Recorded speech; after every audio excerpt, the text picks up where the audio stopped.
Joining us is comedian and Stanley Cup champion Scott Darling. How many people can say that? What's up, Scott? I don't know if anyone can, to be honest. To be a shitty comedian and a former good hockey player. So I was gonna say, don't do like the I was a backup thing, so I was shitty thing, because you can't do that there because you started too many games. I mean, yeah, but I call myself the best backup goalie ever.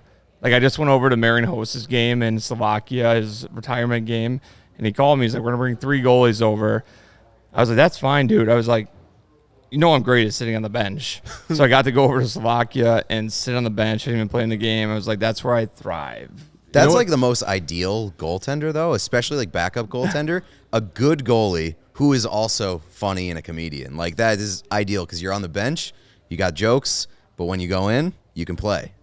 Yeah, I mean, I think I found my niche there, you know. You know what's awesome about Marian Hossa is everything. That guy was the fucking best. I've never seen 10 abs before in my life, and the guy doesn't even work out. When we had training camp when I was like a rookie, we were doing like all the testing, and he came in and just laughed. He goes, I don't do fitness testing. I was like, you're the coolest guy I've ever seen in my life. But it, like, yeah, as you said, it didn't fucking matter. And when he played, he was like in the perfect player category. Like, awesome two-way player, just fucking monster offensively. Pete's a big Bruins fan, so we had to watch in 2013 where like he was missing some of the, I was covering that team, but where he was missing some of the games in the final. And when Marian Hossa was out, it was like, if the Bruins don't win this fucking game, it's over. Because that roster was, I don't know if you're following them, like that roster was so loaded that you add Marian Hossa to that. Well, I'm sorry, but I never lost to the Bruins, so yeah, kudos Never? to me. But Marian, when he got on the ice, when he came off the bench, if I was actually playing, I just sat down and had a martini. It's like sitting there, he was like, no one's gonna get close to me if Marian's on the ice. As you said, two-way player, back check, forecheck, paycheck, and he got a lot of paychecks. So he was one of my favorite players to have on the ice. Does it suck when guys are scoring a bunch in front of you because no one cares if you play well? We've talked about this with other goalies where a 6-0 shutout, no one fucking talks about the goalie. A 2-0 shutout, they say, thank God we had that guy. No one cares about goalies, like in general. That's not true. That's not Yes, true it at is. all. It's like- No, because they're the first people blame when shit goes wrong. Fans Well, of I mean, teams with in bad that, goalies care about like, goalies. Way to care about it in a bad way, but like I could have last time I played the Bruins, I had like a 41-shot shutout. We won 1-0. All they cared about was Hossa scored the goal that won the game. I would That care guy's about that cool. too. Yeah, Hossa's the fucking, like, we haven't there- gone to the pro shop yet, but I want to buy like 5 Hossa jerseys while I'm here. If there's a Rushmore of just like cool factor players, Hossa's gotta be close to, if not on it. He's just got like an undeniable cool factor, and like you said, perfect player too. Yeah, I mean, what more could you want? Like you said, two-way player, where it's like his back checks, the clips of him like lifting sticks and turning the play around.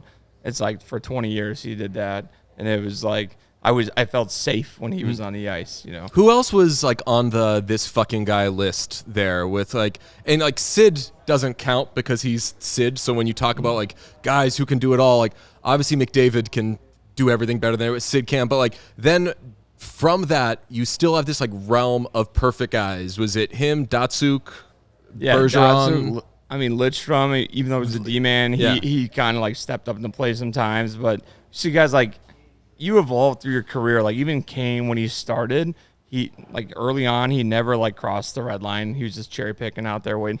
But in his later years, he became a two-way player like that who did the work, you know, up and down the ice. And then, you know, Stamkos did the same thing. And I mean, there's a lot of guys, like not Ovi. Ovi just, I don't think he fucking crosses the red line. He just hangs out at the far side of the rink. But I mean, there's a lot of guys. Like the game evolves for you as you grow up to realize that you have to do the two-way thing. So there's plenty of players that have done that. Who do you think was like the most underrated player from when you played? Like who don't we talk about the way we're talking this way when we Corey should? Crawford. That sucks, dude. Don't do that. Don't just. He's the most fucking- underrated goalie in history. That's not true. No, It's personally Tuukka Rask. Nobody gives Tuukka Rask his fucking credit, He's especially in fucking sick, Boston. dude. He's Like, nasty. He was unbelievable, but he doesn't get the credit he deserves either. But Corey is one of them. Like I think he was the first playoff like round when he let in like 2 glove side goals, and everyone's like, "Oh, he's a bad glove." Everybody talked about his glove. Yeah. You know who that rocked for? You. Was that when you spelled him? No, that was 13. But right, yes, I got you. But yes, I was lucky enough to get that call in 15 against Nashville. That's my claim to fame. It's the only cool thing I've ever done in my life. Yeah, he is the most underrated goalie along with Tuukka Rask, I think. Tuukka doesn't even, I mean, people in Boston, half of Boston hates Tuukka for some god-awful reason. They love Ullmark and Sway, and they're like, thank God we have these guys, which you should say, thank God we have these guys. But they say it in a, like, thank God we don't have Tuukka anymore sort of thing. That's and he's the awful. chillest dude who just happened so to good. have He the loves best Boston. stats. It's wild. You brought up him being, you brought up Crawford being underrated. You'll like this comparison. The only time I met Doc Emmerich, I was at a morning skate in 2013, and we were talking about how like Crawford wasn't that good. And somebody brought up, like, sometimes you don't have to be the best player. You have to be the best for the situation. And I was like, so he's like Ringo Starr. And Doc Emmerich was not minding his own business, eavesdropping, turned around and was like, did you just compare Corey Crawford to Ringo Starr? And I was like, yeah, good. And then he told me about how, like, yeah, there kind of is like people sleep on this guy, and where would they be without him? I would give the Ringo Starr comparison to Antti Niemi. Ooh. Because, like, that team was so good. Like, a pylon could have won that Stanley Cup, cup and net. But no, That's how I feel about the Avs a couple of years ago. Like, Kemper was not that good during that run, and it did not matter at all. wasn't it Grubauer?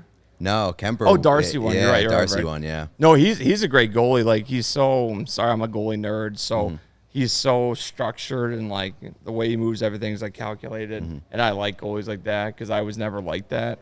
I was kind of more reactive, like a Pecorine. He was better than me, but like him, I kind of emulated his style. But Darcy's like a robot, and he had his like slow start, and then he found himself, and that year he was awesome. You're still in the Hawks family, and you do broadcasting stuff in addition to comedy. Could you qualify as being an e-bug, or does that? Are they like if you played, played? if you've ever been paid to play a hockey game, you can't be an e-bug. As a guy who's sort of been on both sides, does it bother you how people evaluate goaltending, like in the media? Because I mean, I know personally from my end, I don't know what the fuck I'm talking about when it comes to goaltending. It's so hard to understand. I do. And yeah, okay. It's and like I feel like that's a common thing where people in the media will be like, I don't know, it's an unexplainable thing. And sometimes it does feel unexplainable. Well, it does bug me because, and I'll say this for you guys, goaltending is the most important spot on the team. Oh, I'll never question that. I just don't know how to evaluate it. Well, yeah, because it changes every year. Right. There's new movements like reverse VH and all that shit. And it's like, if the goalie plays bad, you lose. Like, that's it. It's kind of like being a quarterback or a pitcher. It's like you're the most important spot on the team, but no one gives you any credit at all. So it's a unique job. Like, quarterbacks get more credit, have a good game. Like, even we're going through with Fields in Chicago. I'm a huge Bears fan. But Badger played pretty good the other day. So now everyone's like, oh, get rid of Fields. But it's like, that's the most important position on the team. But, yeah, people just don't understand how, like, goaltending works unless you were a goalie. Right. So it's hard to hear people talk about. I'm like, you're dumb. Like, the only time I feel safe is if it's a wraparound.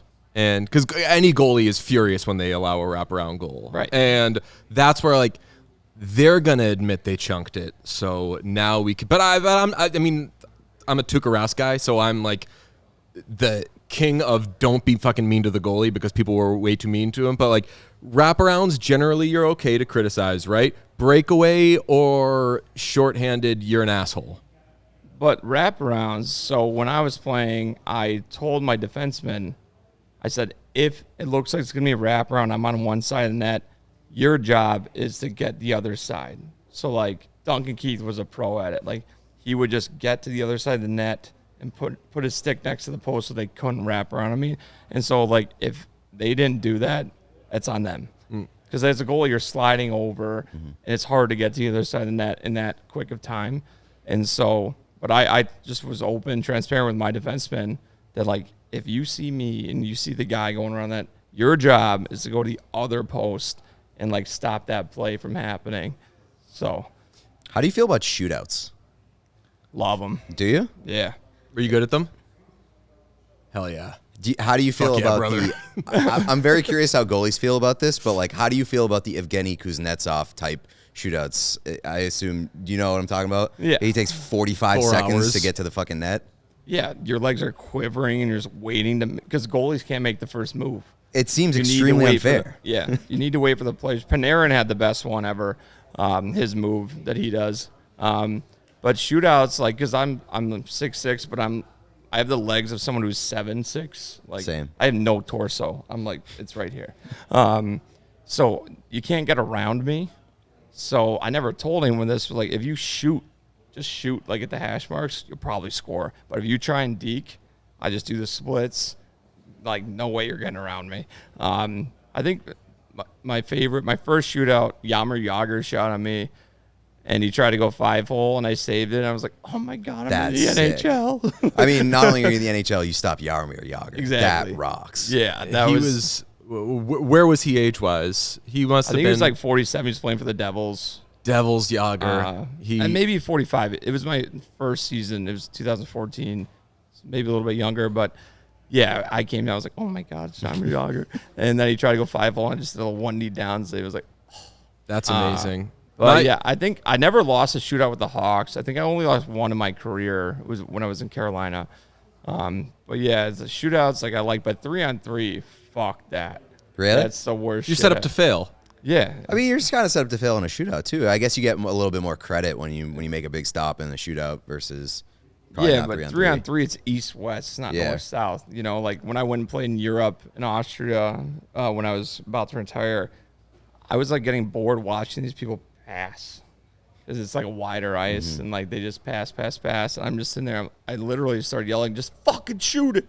Like, as I'm going back and forth the whole time. It reminded me of 3-on-3. 3-on-3 is not set up for goalies.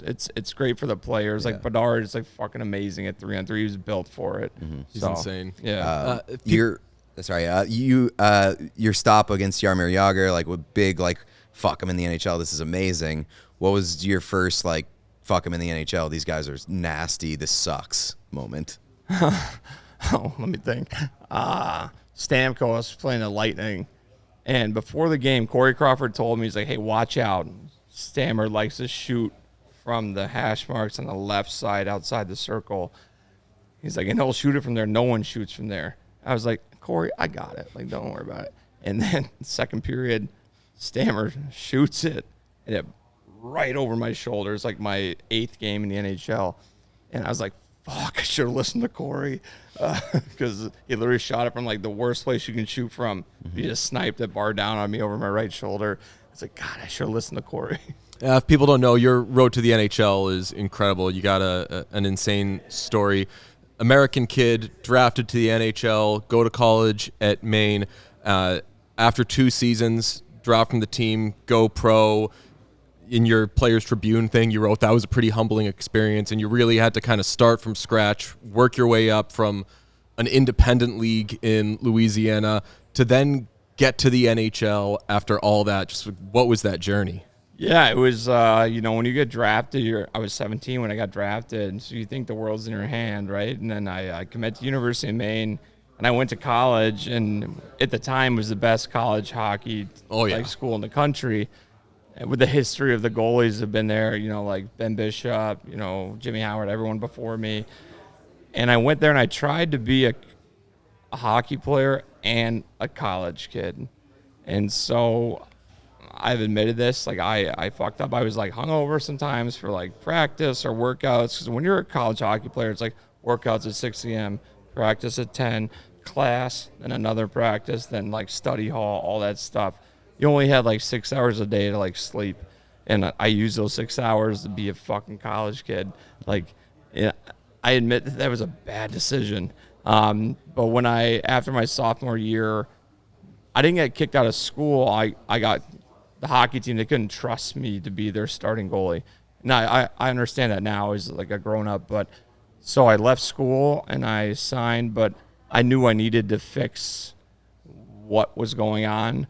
So I took my time. I went and got like help and therapy for what was going on. But then I had to start from scratch. Like the Phoenix Coyotes drafted me, but they're like, you got to figure yourself out. So they didn't sign me. They put me on their team in Las Vegas in the ECHL. Worst place to put a kid who's going through these issues when you're 21. Mm-hmm. I'm living at the Orleans Casino in Las Vegas. Our rink was in the casino. And it just went down from there. And then I had nowhere to play because they booted me off the team too. And so I went to the Southern Pro League. That's single A. I compare it all to single A, double A, triple A. Yeah. And so I went to the Louisiana Ice Gators. Just fucking had a terrible year. And after that year, when I was 20, I was like, I need to fix this. I know that I am capable of being good at hockey. So I went and got help, like I said. And then I started my climb. And all I focused on was hockey. My agent to this day, we're very good friends, but he hated me because every night, all I would do is check the box scores of ECHL teams to see if any goalie didn't finish the game. I'm like, hey, his name's Matt Cater. I was like, hey, Matt, call the Reading Royals. I'm like, call the Reading Royals. Their goalie didn't finish the game. He's hurt. So I just started getting call-ups. Like, it might have been for, like, one game and go back down. And then, yeah, I mean, I just, like, focused on it, worked on it. And then in 4 years, I made it up, luckily signed with the Blackhawks. How fast did you feel like you grew up in like, that span of time? Because I would imagine things kind of come into clearer picture very quickly. Yeah, it took about 4 months, okay, I'd say, because, like, you realize, like, I'm a good person. My last name's Darling. I try and live up to it. But I needed to figure out what I wanted to do with the rest of my life, and I knew I was good at hockey. And I love hockey. Still to this day, I'm a fan of hockey. I love the Blackhawks. And I just needed to utilize what assets I had to become what I knew I could be. And it took 4 years, 19 pro teams, and then got to the NHL. Have you had any conversations with, like, the league about like the player assistance program that they offer now? Because I know it's like it's a good thing that the league helps these guys. And not going to comment on that. Okay, all right. Fuck them. Really? Okay. Yeah. Well, I was going to say, like, I've told players that, like, what I went through, if you need help, do it on your own. Don't ever go through the PA. Yeah. And I'll say that honestly. I hope you guys fucking hear this. They're monsters. Go somewhere else. Wow. Because they can hold you, like, try and, like, break your contract and, like, stuff like that. Oh. They're really bad people. So if you're a player listening, go on your own. Don't ever go through the PA to get help if you have an addiction problem or something like that. Well, shit. I mean, there you go. Breaking news. Yeah, no, I mean, is that something that, like, you yourself? Okay, yeah. All right. And they are the worst, and they will hold you. They, like, I've been in prison before, like, literally, like, because they are trying to like make you break your contract. Like, if you walk out the door, then the NHL can break your contract. Wow. So, yeah, like, us coming at this totally ignorant, what do they need to change for players to be able to trust them? Well, you need people who actually want to help the players. Like, because there's been tons of players that have had to go through a program or anything like that. But if you can't trust the people who are trying to help you, why the fuck would you go through there? Like I said, I'm not going to talk about the nightmare situation I had on here, but I will say, if any players listening, go by yourself. You have insurance. Go outside. Don't let anyone know in the NHL that you're doing this. You get grace to, like, leave, like what Bobby Ryan just did, like, a little while ago, and, like, but he went outside of the thing. Don't go through the PA. That's breaking news for all you guys, because they are terrible people. Well, I mean, that's heartbreaking. Do you think that just the perception and the way that like, your story unequivocally is a good one? You lived out your calling. You won a Stanley Cup. Your hometown. A team got to be better than it would have been if you weren't on it.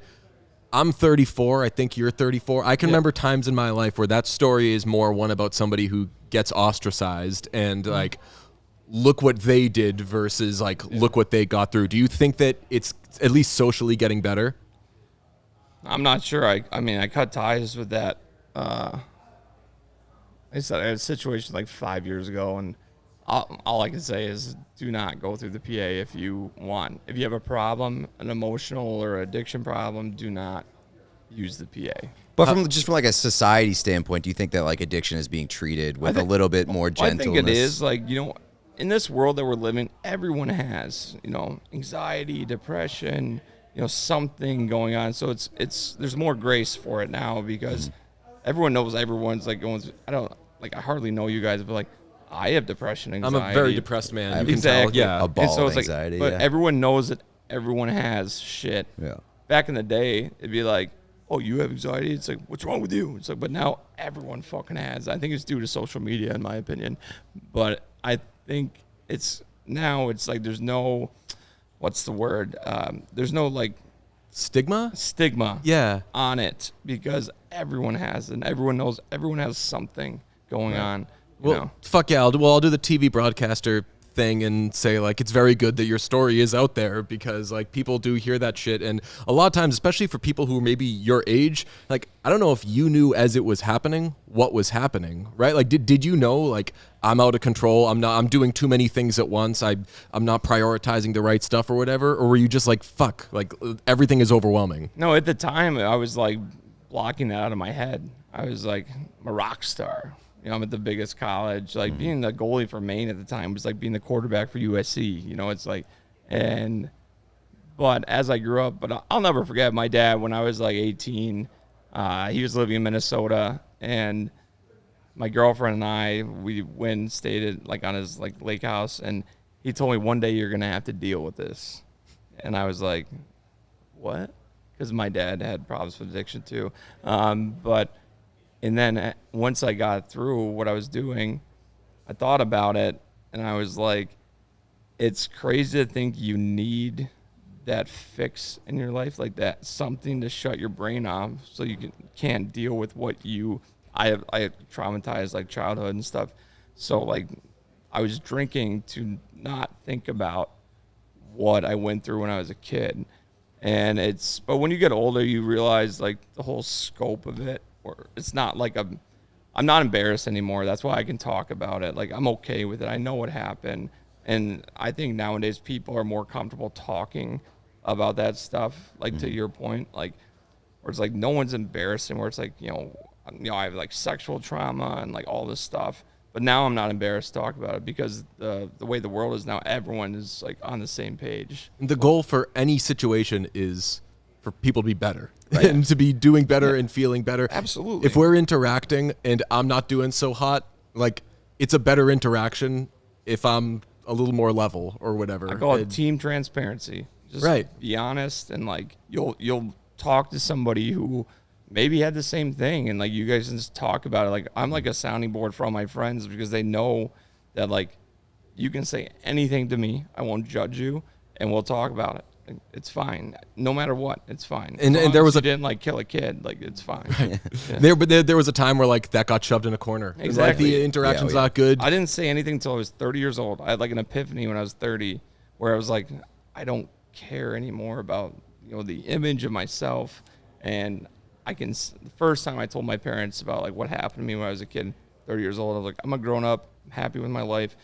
I gotta let this go, and I can talk about it. Like I'm not embarrassed. There's definitely like a freedom in letting that shit go. Like I for like a lot of my life, I spent a lot of time avoiding uncomfortable conversations, and like it's easy in the moment, but you live with that shit, and then at some point you let it go. You have those difficult conversations, and it just makes your life so much fucking better. Yeah, and so like the weight off your shoulders when you can be honest about all the shit that you've been like concerned about your whole life. Like it's so healthy. Like I've done therapy my whole life. My therapist died, asshole. Selfish piece of shit. But it's like this isn't worth it. Just talking about it is like you feel better, and then you realize everyone has shit. Like, oh, totally. I'm curious. I mean, because you're now doing comedy stuff, and comedy is also a world in which there is a lot of addiction. There's a lot of like hard living. There's also like a lot of trauma for these guys or these women who like find an escape in being funny or sort of like being a defense mechanism, and it like makes them have to be funny. Do you think that's like a natural do you think that that's kind of a reason why you've ended up in that world too? Absolutely. I mean, my jokes that I tell, they're all real stories about my life. Like I talk about my dad drowned a few years ago, so I make a joke about that. It's one of my best. I saw a bit about that, and I was like, I'm waiting for him to say I'm kidding, and you don't say that you're kidding. No, it's real. But and then my mom had cancer a bunch of times. Like I'm divorced. My dog bit my ear off. Finally healed back up. So I talk about stuff like that. It's kind of therapeutic, but it's also humanizing yourself. Like people know. Because, like, no one leaves my show. Even if you don't like my jokes, there's a connection. It's like, everyone's like, oh, he's a good guy. Do you like writing? Because, like, I'm sure that, like, a lot of people get into comedy, they are the funny one of their friends, and they're naturally funny. Like, do you like the, for lack of a better term, work aspect of it, of, like, constantly having to think? Yeah, I write anything, like, that happens during the day, and, my favorite thing is like to ask my friends or like my girlfriend Lori, like, what do you think about this? I give them a premise and try and build a joke. Because I just got done taking writing classes at Second City, and it actually helped me a lot, like structuring jokes. So it's like I have a joke about like my dog biting my ear off, and I used to say, you know, Gary's from, that's his name. I used to say he's Mormon, he's from Utah. But now when I say he's from Utah, he's Mormon, it actually hits. And like I still don't understand that, but the writing class at Second City like really helped me like structure jokes with like tags and, you know, callbacks and stuff like that. Punching shit up. And it's really helped my comedy career. That's all. Have you thought about doing any like improv or anything? Not for the sake of doing improv comedy, but just for like this.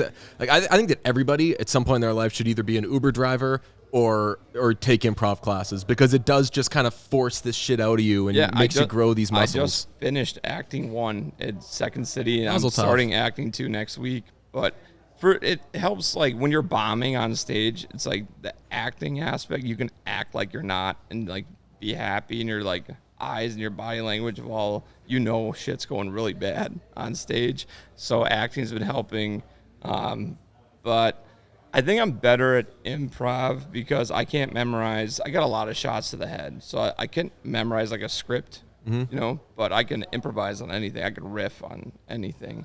So what's worse, getting shelled in net and sucking, or bombing on stage? I'd say bombing on stage, because like people ask me that, and I relate being a comedian to being a goalie. It's like you're by yourself. It's all on you. You know, when you're playing hockey, if you play good, the team wins. If you play bad, the team loses. If you tell your jokes wrong, you bomb. If you tell your jokes right, you win. Like, so it's kind of like a comparable thing. But I knew I was good at hockey. I know that. I don't know if I'm good at comedy. So comedy's way more stressful to do for me. That sounds like fucking living though. Like, no, it's the rush that like adrenaline up your spine. When I retired, and this is how I got into comedy. I was at Laugh Factory. My first date with my now lover to death girlfriend of 2 years. A comedian noticed me in the lobby, and he's like, "Have you ever tried to do comedy?" And I was like, "No, I would never do that." He's like, "Just try it one time." He's like, "Come with me." Opened for me. Went to Indiana. I opened for him. Did 8 minutes, and I bombed. But that feeling, that rush, it reminded me of being a goalie. It was a feeling I'm missing since I retired from hockey, and I loved it. Now I'm like 500 shows in, like, it's only getting more and more. I love it. Do you think you'll ever know if you're good? Like, do you think you'll always doubt? Doesn't sound like a comedian. That's what I'm saying. Yeah. No, but I will probably always doubt. Yeah. Because you have those nights, like last night I did a show, and it was fucking awful. And then I did another show after, and it was great. So it's like there's the tit for tat on that. But in hockey, you know there's a score. Mm-hmm. You know what I mean? There's statistics. There's, you know, whatever. So you know if you were good that night or whatever. I know I was a good goalie. In 2017, I was the best goalie in the world. So that's in one of my jokes. But comedy, there's no... no save percentage in comedy. So I was going to say, in comedy, someone can say, that guy sucked.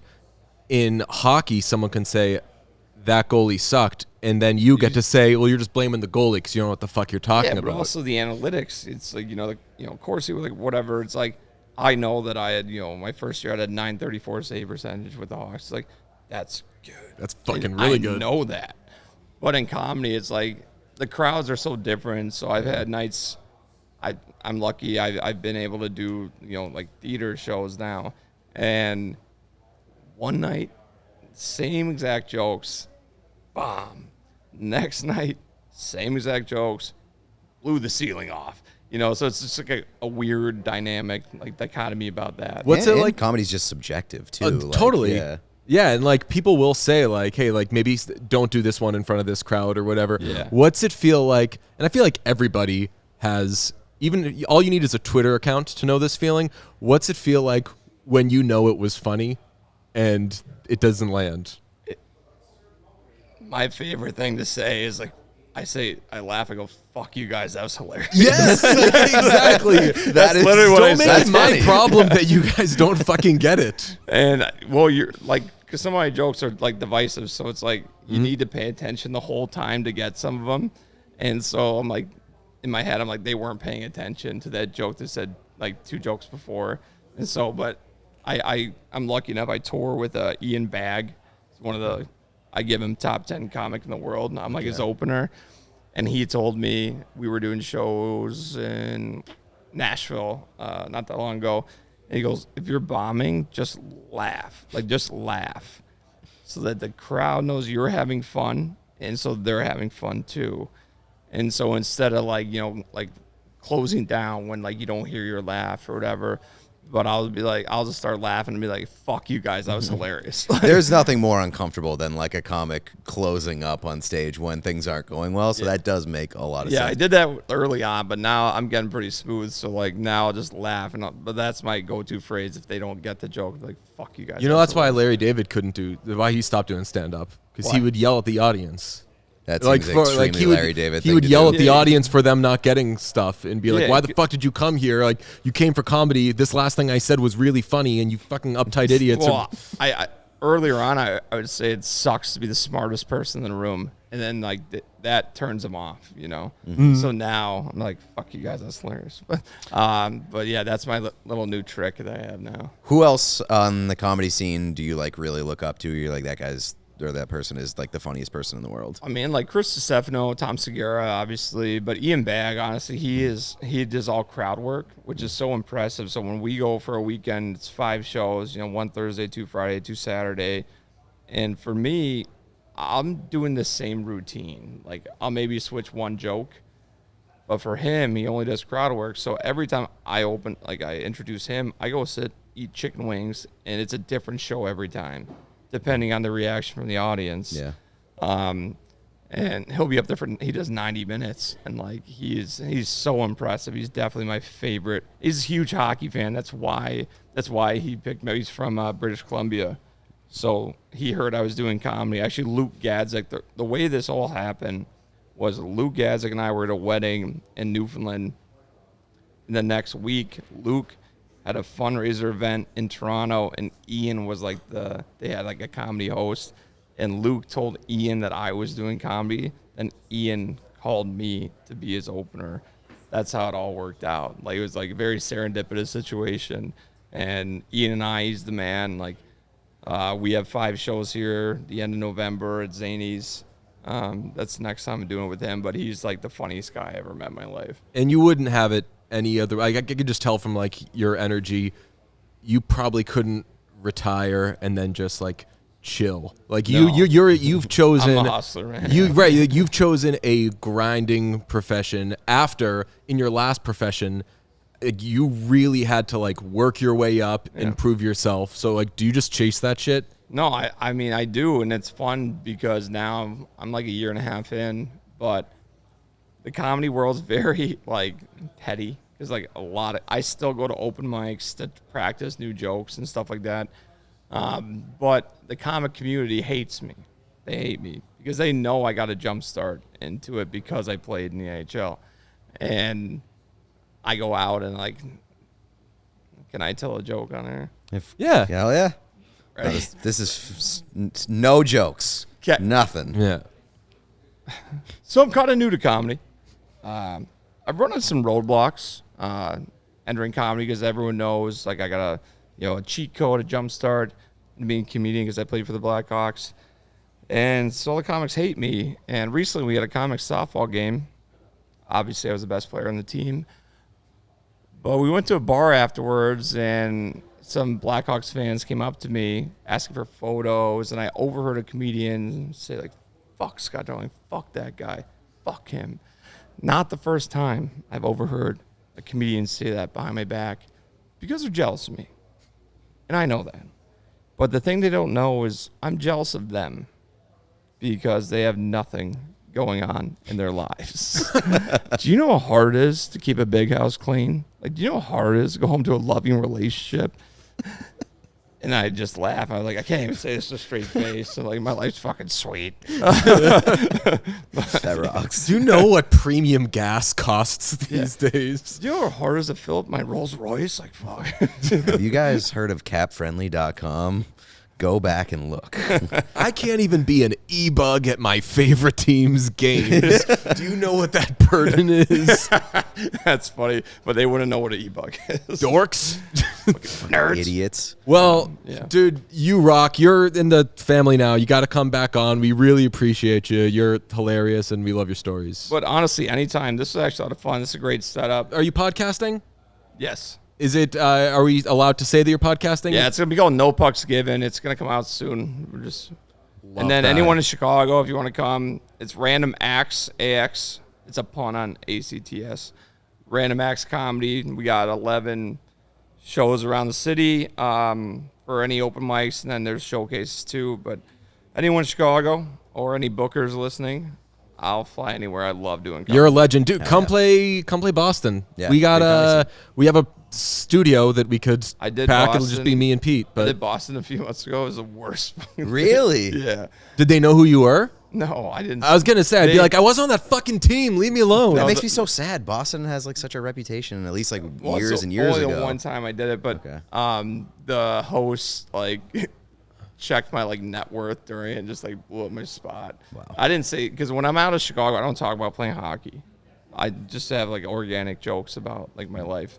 But in Illinois, obviously, I do talk about the Blackhawks. It's cheap laughs, but yeah, the person there, it was an experience. Let's put it that way.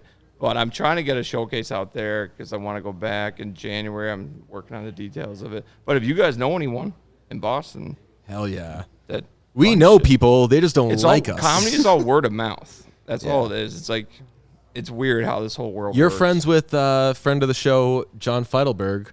People will be like, will fuck with KFC and Feidelberg because like once you get, it's weird that they're like they're like Instagram's Johnny Carson, where it's like if you just get that stamp of like they had you on, they fuck with you guys, then who knows? Then you're doing tours and shit like We gotta that. get fights to do stand up. I know he does skits, but it'd be funny to see him do stand up. That he is, I'm gonna embarrass him. That he's doing that, and I text him like daily things of affirmation, being like, "You are doing so fucking great. He's a good I actor. believe in you. Oh, I the love you. shows are You're great. so good at this." Yeah. Because like this is because type- he hates himself so much. He's like, I don't want to hear that. but that's what like he and I and Pete are like cut from similar cloths Yeah. in that regard. But That's why him and I get along. We always talk about like taking swings, and like comedy is the biggest swing that you can take, and like for him to do that with Sass is like, and he's killing it. So I'm very proud of him. yeah, he sucks.